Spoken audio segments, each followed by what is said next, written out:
크리스천연합신문 823호 뉴스 브리핑입니다. 코로나19 팬데믹이 시작된 지 1년 반이 훌쩍 지났습니다. 그동안 우리에게도 온라인 예배가 참 많이 익숙해졌습니다. 코로나 기간 동안 예배 현장에서 20%의 성도가 사라진 것으로 나타났습니다. 예장통합총회 소속 목회자 891명이 참여한 코로나19 이후 한국교회 변화 추적조사에 따르면 코로나 이전에 매주 출석하던 교인 5명 중 1명이 현재까지 거의 출석하지 않고 있는 것으로 조사됐습니다. 위기의식을 느낀 목회자들은 41%가 코로나 종식 이후 온라인 중계를 없애겠다고 답했지만 성도들은 반대로 온라인 콘텐츠 개발을 강화해달라는 요구가 38%로 가장 높았습니다. 코로나 이후 예배와 신앙생활에 있어 목회자와 교인 간 인식 차이가 드러난 가운데 한국교회가 어떻게 미래를 설계해야 할지 머리를 맞대야 할 것으로 보입니다. 한국교회 대통합을 위한 행보에 자꾸만 스텝이 꼬이고 있는 모양새입니다. 한교총은 8월 26일 기관통합준비위원회를 열고 한기총이 제시한 톱다운 방식의 통합 추진 제안을 받아들일 수 없다고 밝혔습니다. 통합 논의와 추진은 하되 선논의 후 통합이라는 절차를 반드시 지켜갈 것이라는 입장입니다. 한교연도 같은 날 통합추진위원회를 열고 통합 논의에 앞서 한기총 정상화가 우선되어야 한다는 조건을 내세웠습니다. 현재 임시체제인 한기총이 정상으로 회복한 후 통합 논의가 진행되어야 한다는 겁니다. 하나됨의 대의를 위해 모두 내려놓고 임해도 될까 말까한 대통합이건만 연합기관들이 저마다 절차와 조건을 내세우고 있어 한국교회의 실망감을 안겨주는 모양새입니다.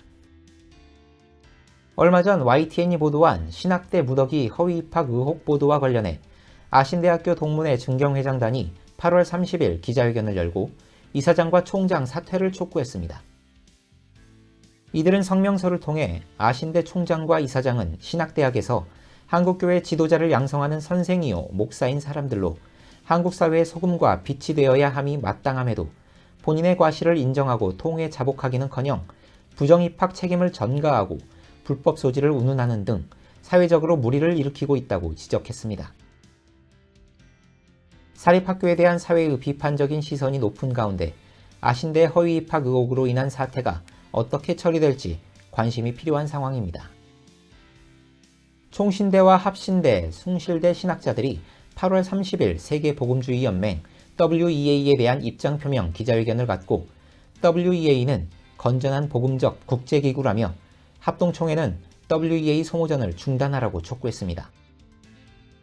이날 기자회견에 나선 김성태, 박용규, 이한수, 이승구, 김영한 교수는 세계개신교가 세계교회협의회와 세계복음주의연맹, 국제기독교협의회로 재편된 오늘의 세계교회 현실에서 WEA와의 관계 단절은 신근본주의 분리주의로 나아가는 것을 의미한다며 경계했습니다. 한편 이날 기자회견에서는 WEA 토마스 쉬르마커 회장이 합동총회와 총신대에 발송한 답변서가 공개됐습니다. 쉬르마커 회장은 저는 부산에서 WEA가 WCC와 입장을 같이 한다는 그런 비슷한 말을 결코 한 적이 없다면서 그런 주장을 하려면 관련 증거를 제시해야 한다고 지적했습니다. 한국기독교 역사박물관이 9월 2일부터 기이하고 놀라운 사람 게일 기획전시회를 개최한다고 밝혔습니다.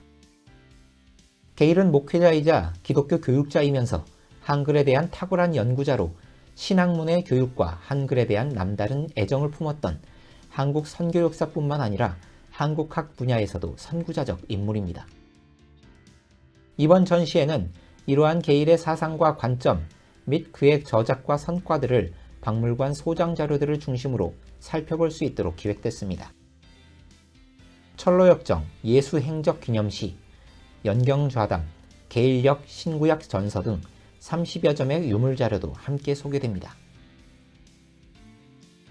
이상 크리스천연합신문 823호 뉴스 브리핑을 마치겠습니다. 자세한 소식은 크리스천연합신문 웹사이트 컴뉴스를 통해 보실 수 있습니다. 감사합니다.